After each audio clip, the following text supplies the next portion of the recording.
Hello and welcome to Original Lines. I'm your host, Laura Allen, and today I'll be talking with Fisher poet Patrick Dixon. Patrick is well known among the Pacific Northwest Fisher poet community. He's been performing and publishing poetry and personal essays centered around the fisherman's life for quite a while. He's also won or been shortlisted for quite a few awards, including the Morris Memorial Chapbook Competition and at least 2 of Fish Publishing's annual anthologies. He's had work published across a wide spectrum, from magazines such as National Fisherman and Oregon Coast to literary journals like Cirque. Hello, Pat, and welcome to the show. Hi. How are you, Laura? Doing great. How are you? Good. Yeah, it's really good to have you. Thank you for asking. Yeah, I met Pat at the Auburn Literary Festival over the summer of 2017, and he was one of the featured readers there, and I was very interested to talk to him. So glad to be here. All right, I'm glad you're here. So, can you tell us how did you become a fisher poet? How did that happen? Well, I was a commercial fisherman in Cook Inlet, Alaska. I commercial fished for salmon. I was a drift fisherman. And I got into that in 1977 when my first skipper hired me as a deckhand. And 2 years later, I ended up buying into the fishery and had my own 32-foot fishing boat and went out every summer. And I taught, we lived up there in Kenai, Alaska. And I was a teacher. I taught special ed for a while, and then I also taught journalism and English and yearbook and ended up teaching drama. But I taught for 23 years, and I fished for 20. And when we left and came down here, I had just retired from teaching and gotten a job teaching at Evergreen State College. And I was a photography teacher. And we were ready to leave Alaska after 23 years. The winters were getting longer and darker and not as much, we weren't recreating as much in the snow. Right. So what ended up happening we moved down here. I taught for 6 months at Evergreen and had a period of about 2 years where I was hoping to set up a photography business, but not knowing anyone and not being that connected to the community, it wasn't going very well. And at the same time, we made the decision to sell out of commercial fishing because I didn't want to be the commuter fisherman that left his family and went up and spent months at sea with the family down here. And our boys, we have 2 boys, and at that time they were 15 and 11. And so I didn't want to be an absentee father for that amount of time. So we sold the boat and permit. So I lost my identity as a teacher. I lost my identity as an Alaskan, and I lost my identity as a commercial fisherman. Wow. And it was a major struggle for quite a while. And one of my good friends who I made friends with him in Alaska many years ago and had moved down to Gig Harbor. And he was commuting. He was doing he fished for years after I did. Anyway, he knew that I was in the middle of a pretty serious depression. Mm-hmm. About a year in, I was struggling mightily, and he knew it. And he called me up one day, and he said, "I know of this thing that's happening in Astoria called the Fisher Poets Gathering." And this was February of the second year. It was in 99. And 98 was their first year ever of doing it. And he said, "Well, let's go down there. Come with me and let's go down there." And most of and I've been writing poetry. Poetry for me is, a lot of times I call it emotional vomit. When you're feeling terrible, a lot of poets write those feelings down to get rid of them. And I was doing a lot of that.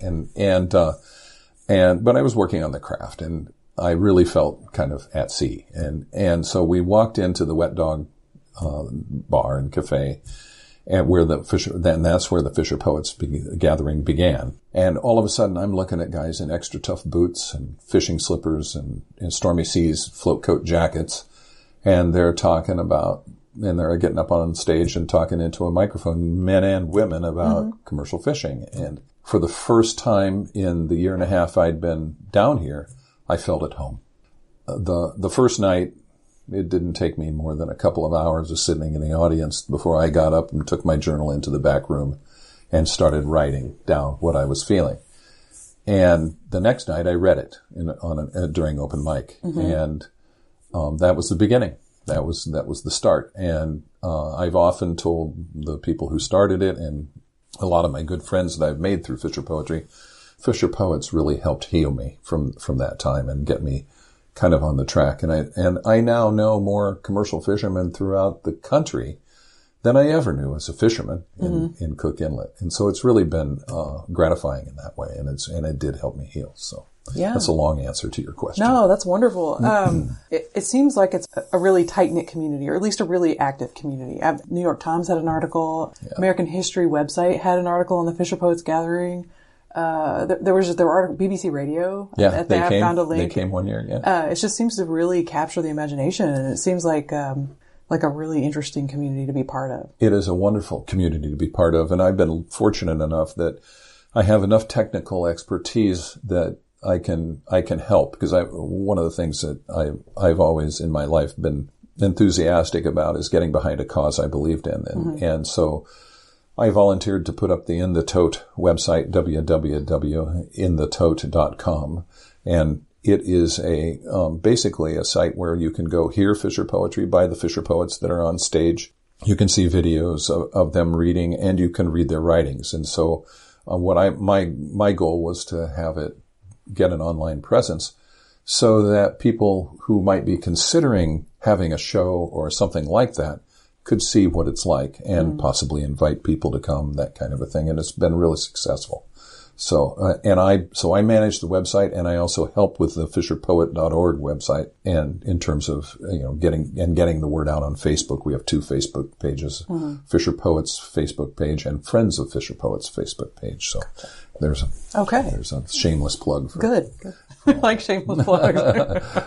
Well, it seems, I'm from Texas. You probably noticed the accent. It's definitely not Pacific Northwest, but we have the Cowboy Poets in Texas. And it seems like, and I've known a couple. One was a really good friend of the family, and he goes all over the country doing the Cowboy Poetry. And it seems like, from what I've seen from the Fisher Poets, they have at least one thing in common, and it's not just a love. It's an intersection, right? But there's also a very deep love of the lifestyle. Yes, a very, very deep love of the subject matter of the actual of the fishing life, and of course the Cowboy Poetry. It's the cowboy. So there's something to me that comes out in the poetry that it's a different vibe than you get when you have like the Cowboy Poetry or the fisherman poetry. There's something very vital about it to me. Have you ever heard any Cowboy Poetry? We have a cowboy poet that comes to Fisher Poets as our token cowboy, and he wears his 10-gallon hat, and he doesn't call it a bandana, but I can't remember right now what he calls the thing around his neck. And the cowboy boots, and he basically, what happened was two of our Fisher Poets went to the Cowboy Poets Gathering years ago, and here was Ron McDaniel. This is the story I've heard. They have several different stages and small rooms where people perform, and he was there pretty much by himself, and so they sat down, and he was in the audience with them, and they started asking him questions, and they struck up a friendship, and then they heard him perform, and they said, "You've got to come to Fisher Poets. We want you there." And he has been he's a rock star. He has been a hit, and he's one of the most popular people we've got. He's a wonderful poet, and he has very poignant poetry, and he has very humorous poetry, and he's always a hit. So we have heard it, but I have never been, but according to what I've heard, the Cowboy Poets Gathering, people perform other people's work, and some of it's rooted deep in history, and so there's that aspect of it. Fisher Poets, we rarely perform other people's work unless it's like to honor somebody who's passed or something like that. It's usually original content by us, and the only requirement for for performing on stage is that you have material and that you have been actively involved in the fishery as somebody who works in the fishery, not necessarily a processor. And so it's the workers, the deckhands, the cannery workers, and the fishermen. And so you don't necessarily have to be doing it now. You just have to have done it. And so that way, one of the neat things is that we have authentic voices. Yeah. So right. Not that non-cowboy or fisher poetry isn't necessarily authentic, but there's a vitality, I think, that is in these. And I know Ron's poetry is very much that way in terms of, that what he's talking about is something that has actually happened. It's a deep engagement. It is a deep engagement, and so I think we do have that in common. And the funny thing is that Ron, just a short story, Ron one year went up fishing in Bristol Bay as a set netter just to see what it was like. And he and his son were on a trip to Alaska. And so they stopped by one of the fishermen's sites, and he fished for basically a week. And they had a huge run, and they worked the entire time. And he came back and he wrote a poem about it. When he performed the poem, he had taken rain gear and he had cut it in half vertically. Oh. And so he put on half a coat and half a pants with one suspender and one cowboy boot and one rubber boot. And then he talked about how he now was split down the middle. So it was great. So, but anyway, we do have an affinity for each other. In your experience, do you have people that will engage with you as a fisher poet when you're talking about the commercial that wouldn't engage with poetry on just sort of like a literary poetry that's just kind of about flowers or whatever? I think, what I'm saying? I think we do. Does it engage more people? Oh yeah, I think, I don't know about more people. I think there are a lot of people who engage with poetry, period. True. But I think that working people, people who work understand what working poetry is. It's the love of the craft, of the love of the adventure. A lot of, if you love a good sea story, then, we've got lots of that at the Fisher Poets Gathering. And one of the things I should say is that, many of us don't write poetry. We tell stories, or we write down narratives that, things, stuff that's happened, and that we have a lot more to offer than just people standing up reading poetry. And some of it's good stuff, some of it's not so good, but it's, like I say, it's all authentic, and and when you go as a whole and you experience the whole weekend, and it's a Friday and Saturday night, all night long, you get a real well-rounded representation of all the different types of commercial fishing there are, but they all have that thread in common of adventure and hard work. Mm-hmm. So, yeah. Well, it sounds like for you that it was sort of a perfect crossover, because you'd already done literature, you're already in the arts with the photography and everything, and then you had done the commercial fishing, and it just sort of was this confluence of things for you to be a fisher poet. Does it feel that way? Was it just sort of inevitable for you? Well, I think in some ways, yeah. Once it happened that I discovered it, then it was hard to, I've never missed a Fisher Poets Gathering since. And I one of the memories I have is in the first few years, I recall, basically what you've got Friday night, and it's Saturday all day they have workshops, and then the evening everybody performs again. Mm-hmm. And then Sunday we have a farewell mic, and we all get up and just read something short, one short poem. And I remember saying goodbye to everybody, and, you make these friends, and over the weekend you bond really well with them. And so after 4 or 5 years, it was like, on Sunday, I remember I went out for lunch, and then I drove by all the venues as I was going through town, and there was nobody on the sidewalk. And it was just this, I was going, a whole year? I have to wait a year to do this again? And so I started thinking hard about trying to get smaller Fisher Poet events during the rest of the year. And eventually I got some folks. My wife was the lifestyle and enrichment director at Panorama, the retirement community, over in Lacey, and they have a wonderful stage auditorium. And so she hired us to basically come up and perform. And we had we get 5 or 6 people every year. And then Harbor Days, which is our annual Labor Day celebration of the maritime industry and tugboats in Olympia. We do 2 shows that weekend, one at Panorama and one in Olympia. And so it started that here's a small group, and basically I invite whoever's available, and more or less, and then another show started on Memorial Day in Westport, and one of the Fisher Poets in Kodiak actually got people to donate air miles and fly folks up for one in April. April in Kodiak, that's a trip. and then they've started recently. We just had our second show in Bellingham, and Port Ludlow started a show, and so we now they're happening all throughout the year, which is wonderful because you get to, and then there's also one in Seattle where we've coupled with the Maritime Museum in Kodiak and the Seattle Museum of history and industry. Okay. We perform on the Virginia 5, which is a steamship. We're performing on a boat, and we're a bunch of fishermen, and it's like, couldn't be better. That's really cool. So, yeah, it's just grown. As a result, it's way more satisfying to see it doing that. And Good. one of my goals is to try and get us over to Europe, because apparently, especially in the UK, there are a lot of maritime festivals, and I think we could do well over there. Right. So I would love to have that happen, but so far not yet. Yeah. Well, good luck. Yeah, thank you. Well, would you like to? We're going to have to take a little break pretty soon, but would you like to read something for us? Do you have Sure. Okay, I'd love to hear something. Yeah. This is one I wrote after I had left fishing, and I'm looking back, and so it has several things in it that are experiences that I had, but I didn't have them all at the same time, which is kind of obvious during it. But it's called Mending Holes, and it's for a friend of mine who I fished with named Lee Todd. I touched the past even as it disappeared before me. I placed my hands upon the backs of hours, loaded heavy with gear, and pushed them down an elevated boardwalk toward oblivion. I mended holes in the days with a needle and twine, swatted mosquitoes like seconds as summer sped beneath me. I painted coats of the present upon planks of history, then years later spent months of chainsaws cutting them into pieces, bulldozing them onto the beach, where I lit the match that burned them to ashes. I even hoisted a beer in their honor.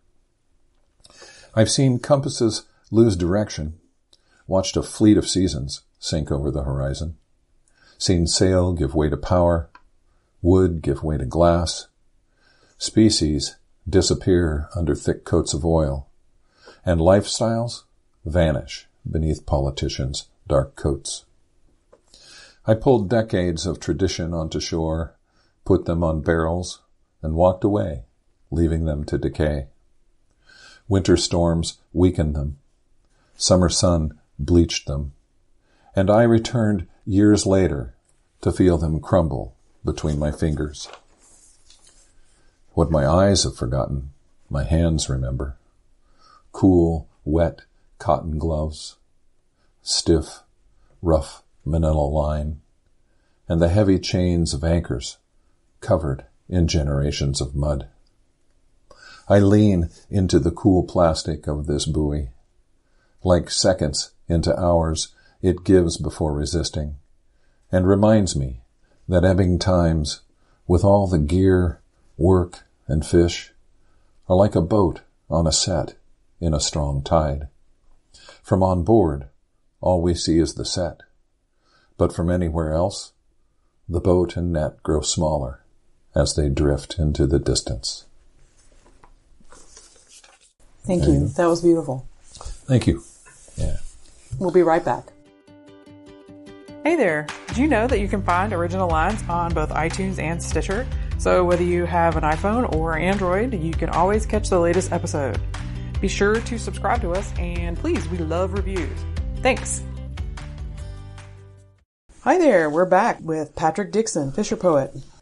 Okay, well, we've talked a little bit about the Fisher Poets Gathering, a little bit about how you became a Fisher Poet, and you mentioned in there that you also are a photographer.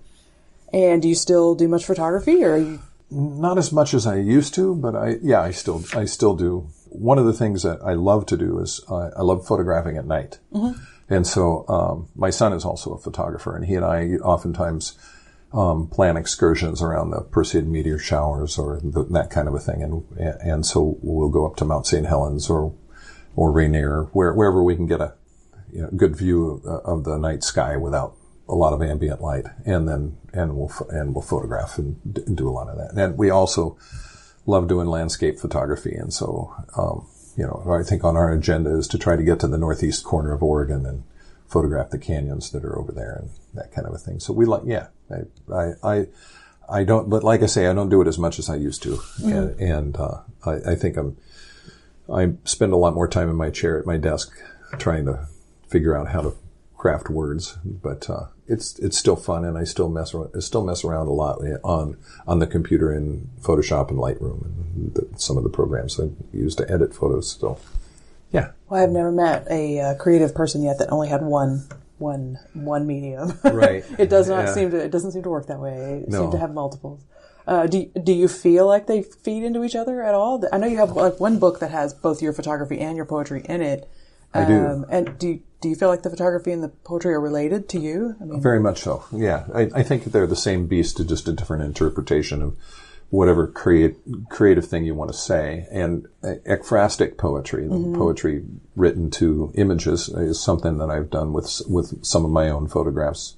Cirque published one that I was particularly proud of. It was a black and white of a mountain, and I wrote a poem to it, and so that was kind of neat. But yeah, I enjoy doing both for, I think, the same reasons. First of all, I love to experiment, and so I think that's one of the reasons I've always loved Photoshop. Is I try to take some of the tools that they design in Photoshop, and the engineers have one thing in mind, and I like to play with it and see, well, what'll it do if I do it in a different way or a different application, and that's always fun. Photography has always been for me a self-discovery kind of a thing, and just even with the camera, see what comes into focus, or and I also love macro photography for that very reason. This is to see some of the things you can see that you don't normally pay attention to. And boy, you could say the same thing about poetry. Is you look at things. I think poets, that's what they do, is they look at things in microcosm and try to, and then from going to something, writing about something specific, it becomes more universal. And so, yeah, it works the same way in both mediums. Yep.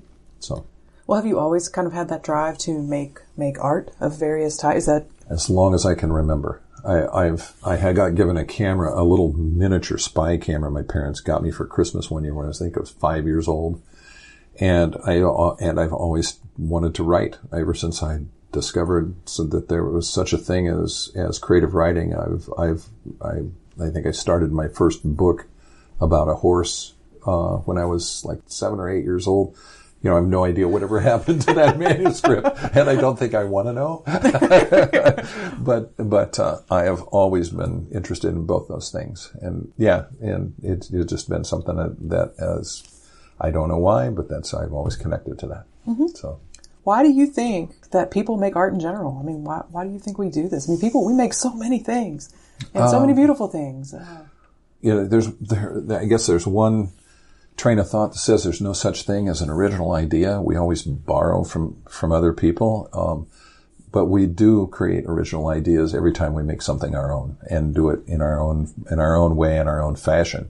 And I think that anybody who's interested in exploring who they are as a person and has introspection gets more of that when they find out what they're looking for, and that's one way to discover is to do it through a lens or to do it through a poem. What do you write about?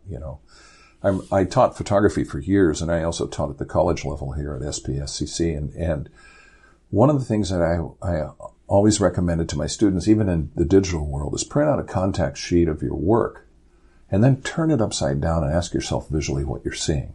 Are you seeing triangles? Are you seeing repeated lines? Are you seeing curves? Everybody has their own palette in terms of color, but also in terms of design and what they're attracted to. And then once you start seeing those things and recognizing those things, then you have to decide: do I want to continue to do that, or would I like to break that mold, or whatever? You're in total control. And I always told my students, you're responsible for 100% of the image. You've got that rectangle. Everything in there is yours, and it's a conscious decision whether to leave it or take it out. And now with Photoshop, you get to, if you're making art and not doing representational journalism or something like that, where you don't mess with it at all because of the truth involved, then if it's art, then it's your truth, and you get to decide how you're going to interpret it. And that's certainly true of poetry, all the way through. So, I think that desire of people to create is a desire to express themselves and to find out about themselves. Well, so you've got a couple of books published. We just talked about one that was a combination of your photography, and tell me a bit about your books. Well, Swimming with Fish and Other Animals is the book you're talking about. I think I published that in 2004. It was self-published. I had a long conversation with one of the guys who inspired the Fisher Poetry Gathering, Clem Stark. And Clem Stark's been published, I think he's got 7 or 8 books now, and he's won awards. He's probably one of the very best living Oregon poets. He lives in Dallas, Oregon, and and he writes a lot about work, and that's kind of what inspired John Broderick, the guy who made the first phone calls to start the Fisher Poet Gathering. John tells the story that he went to a reading of Clem's with his English class in high school, and then he came away and he said, "We could do that. We can write about work," and that's how we began. Clem and I had a conversation shortly before I published Swimming with Fish. And I was going, what do you think? Should I send it off? And he goes, well, he said, here's the story. He said, and he showed me one of his books, and he said, this book won an award. He said, I first gave it to the publisher, who is the son of the publisher and who works in the industry, is a good friend of mine. And so I gave it to him, and he said, oh yeah, we'll publish this. And it took 6 years. And it ended up winning awards. And then he said, if you want to wait that long, then by all means, start submitting. And I went, I don't want to wait that long. Yeah.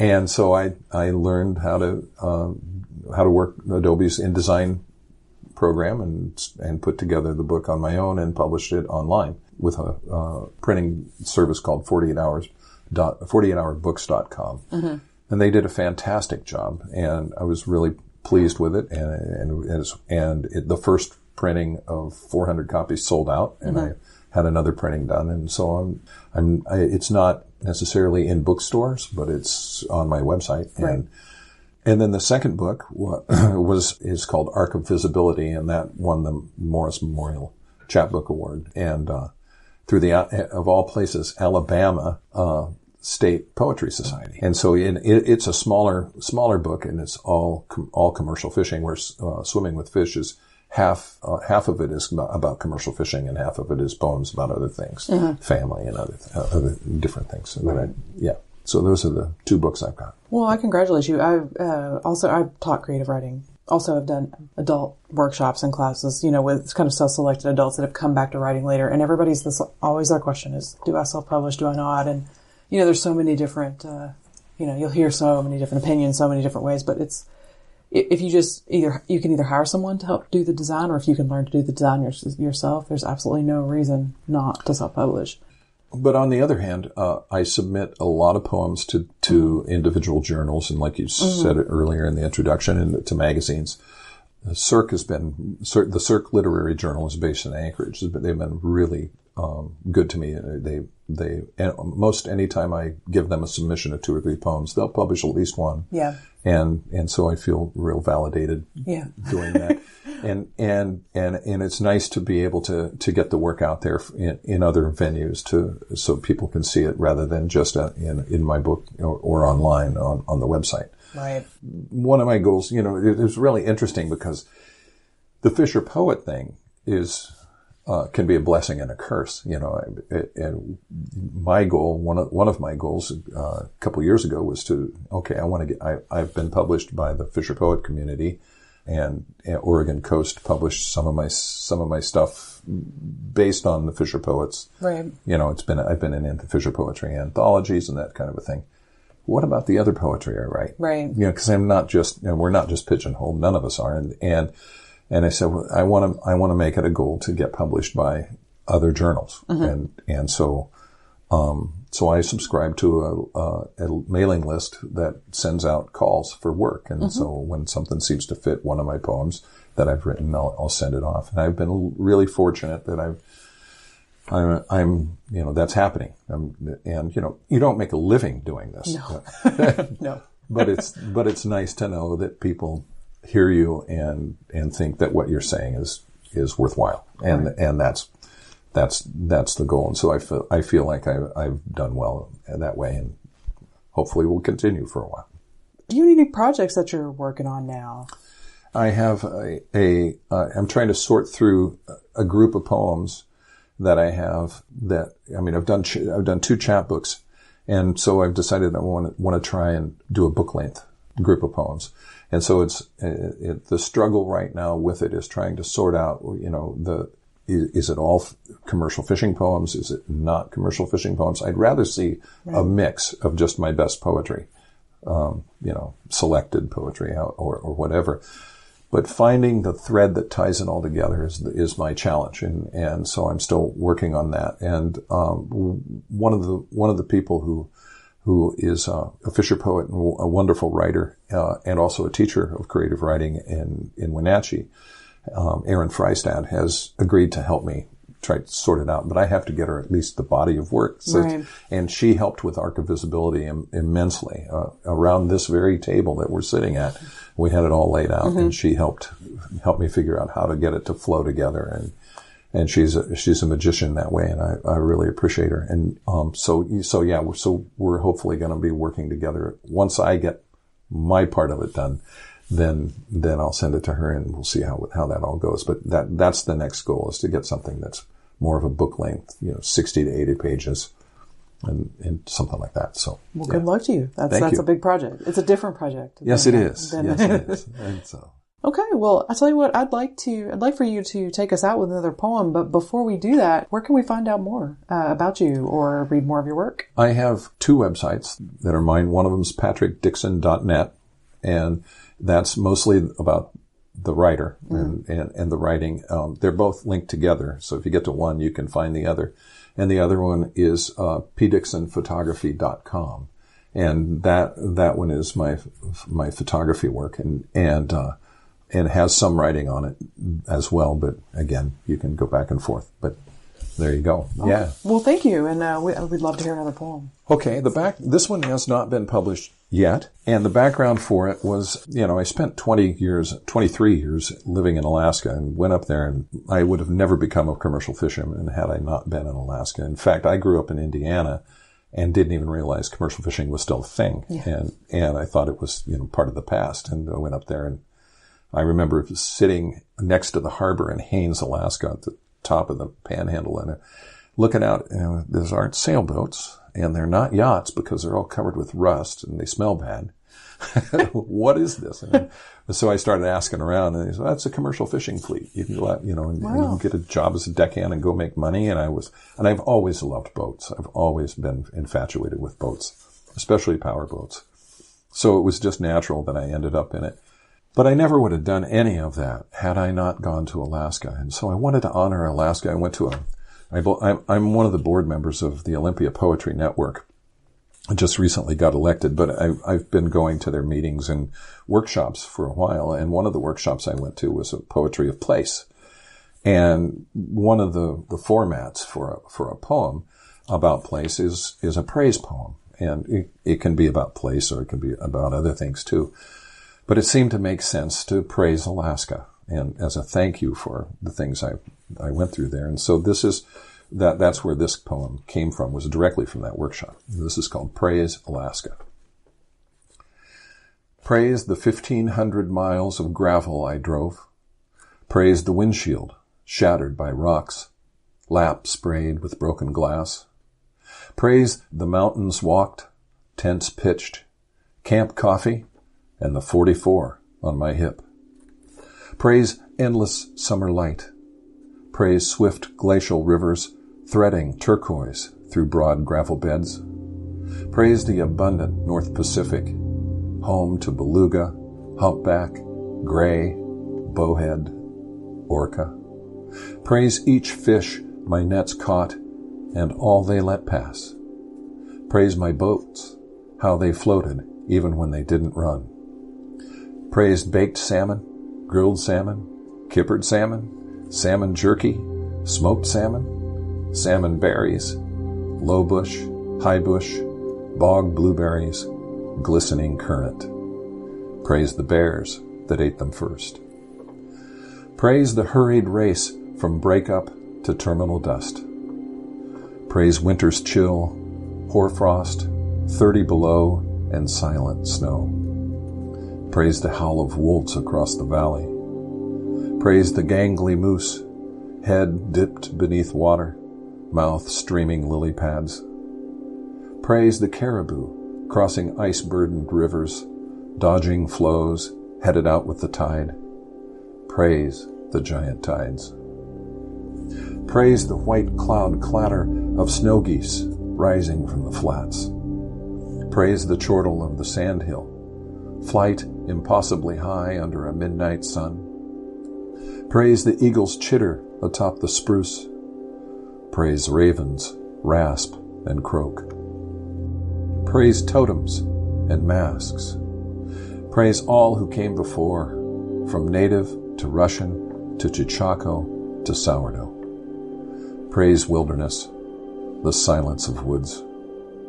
Praise the Arctic breeze. Praise, oh praise the warm Chinook wind, the forget-me-not, the lupin, the fireweed-filled meadows. Praise nights wrapped in sleeping bag and blanket cocoons, stars streaking behind green curtains of northern lights. Praise the years I spent. Praise the days to come.